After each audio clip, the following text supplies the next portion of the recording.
introduced himself, and I will not repeat that. For the 9th respondent,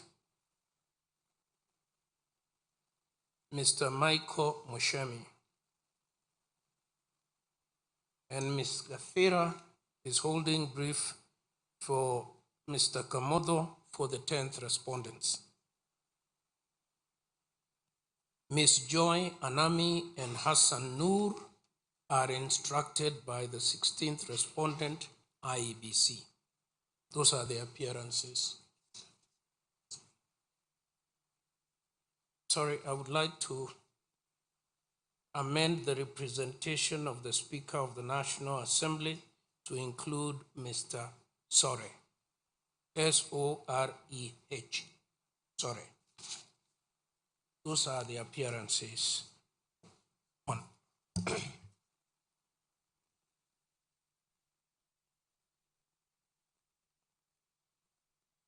Judgment. My name is Harrison Kinyanjui. With your very kind indulgence, I do appear for a petitioner in petition E586 of 2024. And my Lord, my Lady, we filed an application in the Court of Appeal to arrest the delivery of this judgment. This was after the 4th of June.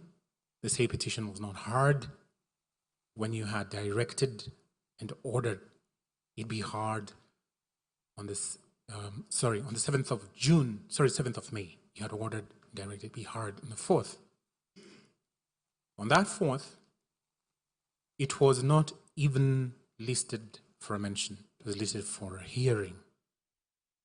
Because your initial direction was that that petition should be heard as a standalone petition, so that then the decision that will be made in the consolidated petition, together with that, would now be the judgment of the court, because the Honorable Chief Justice had appointed your lordships and my lady as the bench in that petition and as a bench in this petition. Now, when on the 4th of June, the said hearing aborted, we filed an urgent application before the Court of Appeal. CO application number 291, E291 of 2026.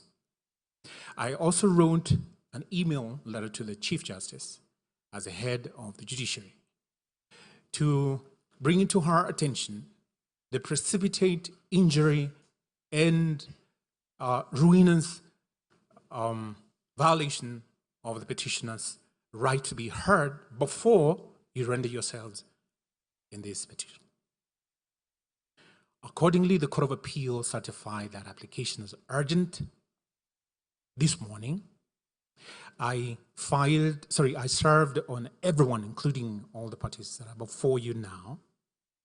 That application relates to the Court of Appeal's jurisdiction under Article 165(3), and therefore, in deference to the authority of the Court of Appeal, the matter being sub judice in the Court of Appeal, to arrest the delivery of a judgment, so that then a judgment can be rendered that is encompassing that petition and the consolidated petitions.